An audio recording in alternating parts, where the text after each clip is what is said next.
We're here at Occupy Wall Street, and as you can see behind me, we have a Sukkot. Dan Soretsky has developed Occupy Judaism, events for protesters to connect to their Judaism during the holidays. Let's take a closer look. For example, our sukkah here is an act of civil disobedience. We don't have a permit. We put it up without permission. We put it up as a form of resistance against the rules of the park here that prohibit people from sleeping in tents. And so we were trying to leverage the sukkah as a way to help other people stay in shelter overnight so that they could be warm and, survive the cold. There's now sukkahs up in 11 different cities, and in Seattle, 10 people were arrested defending their sukkah, which was taken down by the Seattle Police Department. In addition to our efforts to support these protests, our greater goal in the long term is to try to build the momentum to turn these efforts back on Jewish institutions, because we need to occupy everywhere, not just where these occupations are taking place, but we need to occupy the institutions of our own lives. We need to occupy our own communities. We need to make our communities accountable and responsive to us. And just in the same way that we're trying to make Washington more accountable to us and make Wall Street more accountable, we need to make our Jewish institutions and our Jewish leaders more accountable and responsive to us as well. So what does it mean to you to have a sukkah here? It means that there's representation for the Jewish community, because we it's one thing to have a sukkah in like Union Square, and it's like, oh, this is nice, this is part of the holiday. But to have it here, specifically at the spot where there's so much happening and so much voice to a singular cause, it means that it's a statement beyond what was, what happened thousands of years ago. It's a statement for what is, what's going on right now. I mean, that's really interesting. There was a change that went on with a whole group of people that I, as part of the Jewish community, am part of. And that happened thousands of years ago. And now there's a change going on that I, as part of the American people, can relate to, and that's happening right here, right now. And I don't know, a sukkah actually is kind of like a house of change. Isn't that interesting? A sukkah always kind of turns up whenever things are about to change. Every year, when the seasons start changing, when it goes from high holy days sort of back to sort of like the run-of-the-mill holidays, when the Jews received the Torah on Sinai from wandering the desert, like major changes happen after the sukkah started turning over. So I don't know. I'm kind of expecting like 10 new laws to pop out.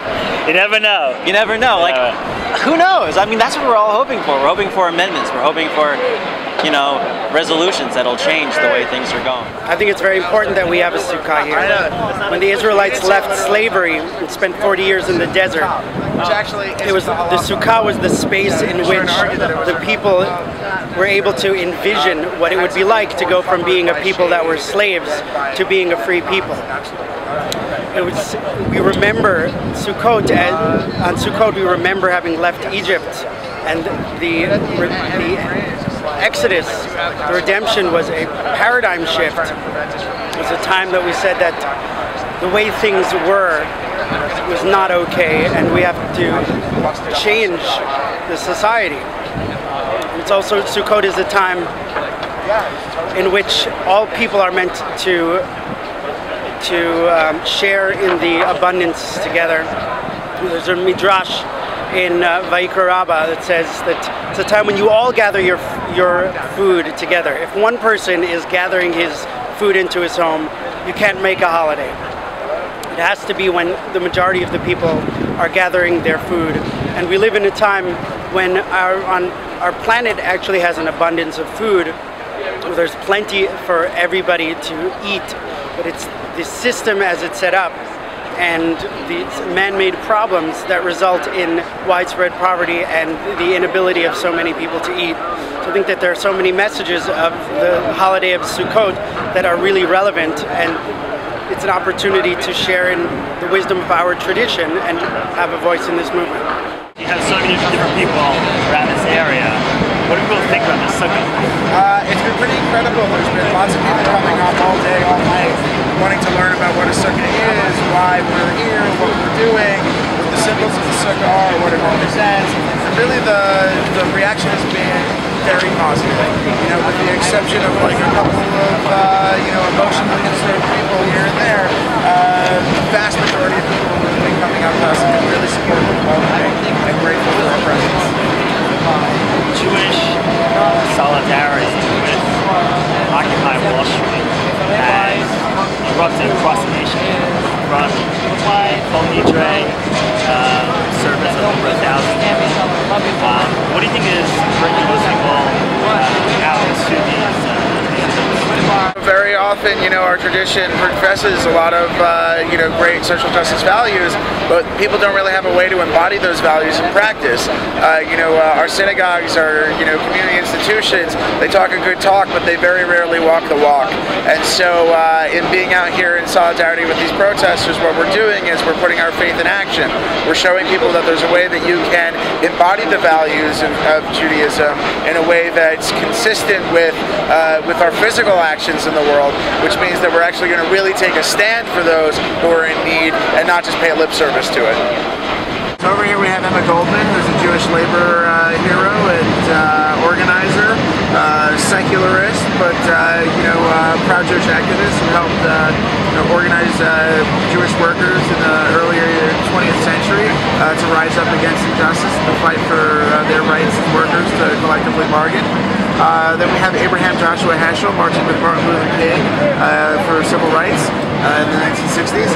This is the Orthodox anarchist symbol, which is my tag, but also a symbol about there being no authority in the world but the divine. This is the Occupy Judaism logo, which is based on the original poster for Occupy Wall Street. Instead of the ballerina balancing on top of the bull, we have the fiddler on the roof. This is one of the posters from the Israeli tent protests from over the summer, which are also protests for economic justice. This is the radical sukkah, and therefore a radical lulav.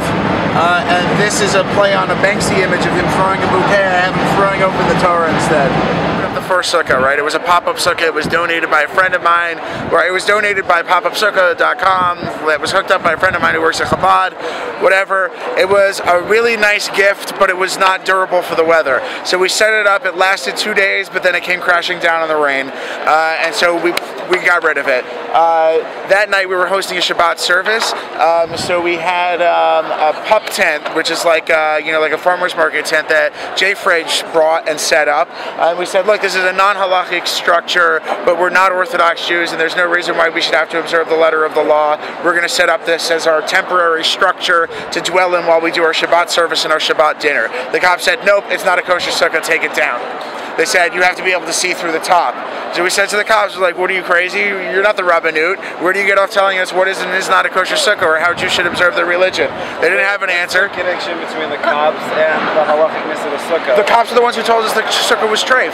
That the pup tent wasn't kosher. That it couldn't stay standing because it was not a sukkah. By their definition of what a sukkah was. It's like your definition is an Orthodox definition. So according to the cops, according to the NYPD, sukkah they won't take down. Yeah, a real sukkah like this they're apparently not going to mess with, but a sukkah that is, in the spirit rather than the letter of the law, they would not allow to stay standing. Because we had been advising other people in the park, if you're a Jewish person, build for yourself a temporary structure and invite your friends to come and sleep in the structure with you, as is our custom. And the cops were like, that ain't flying. You're not telling people that they're going to use Sukkot as an excuse to build themselves tents and sleep here in the park. And so they forced this kid to take down his sukkah.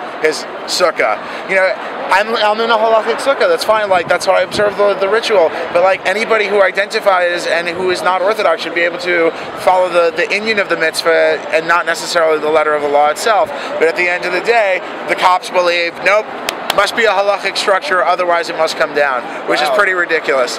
In Seattle, they tried to do the same thing, to use the sukkah as a wedge to get people the ability to build structures that they could sleep in through the course of Sukkot, and the cops arrested 10 people who were blockading and defending a sukkah and tore the sukkah down on Yontif. That does not surprise me in Seattle at all. Yeah, actually. Well, Baruch Hashem, it didn't happen in New York because it would have been the end of Michael Bloomberg's career. Wow. So then this is the fourth sukkah? Well, so this is technically the second sukkah of Occupy Judaism, and the fourth sukkah launched here on this site. Cool. Second sukkah of Occupy Judaism? There's one in Boston. No, of Occupy Judaism NYC. There's 12 sukkahs up right now all around the world at occupations. We have one in London, one in Toronto, and then 10 here in the US. We have 10 here in the US. So what are your thoughts about this sukkah? I love being in a sukkah at any time, and there's something very powerful about being in a sukkah in public space. And I think of this protest in a broad sense as being about playing out Jewish values in public space in this country. And I think in a broad sense, I think that most Americans and most American Jews think that we need an equitable society, think that there should be healthcare for all Americans, think that we should be renewing the infrastructure of this country, and think that the government in a broad sense should be responsive to that. And there is, even though I don't by any means agree with all of the things being said in the square I come out of the private sector, I don't personally in any way feel antithetical to markets in general or to Wall Street. I think there's something incredibly moving and powerful about seeing a really deep public conversation about the future of this country, and I hope in a deep sense that it's L'Shem Shamayim. And you're sleeping in the sukkah. And I'm sleeping here tonight, yes. Dan had put a thing up saying that they were looking for people to sleep in it, and I always used to sleep in my sukkah in Jerusalem, and I kind of like the idea in sleeping in a sukkah in Sukkot Park. So I came down here with my sleeping bag and my lulav and etrog, and I'm kind of excited to wake up here and daven Shacharit in the morning. As you can see, Occupy Judaism is an interesting initiative to bring Jews together. This is Aaron Herman, and thanks for watching.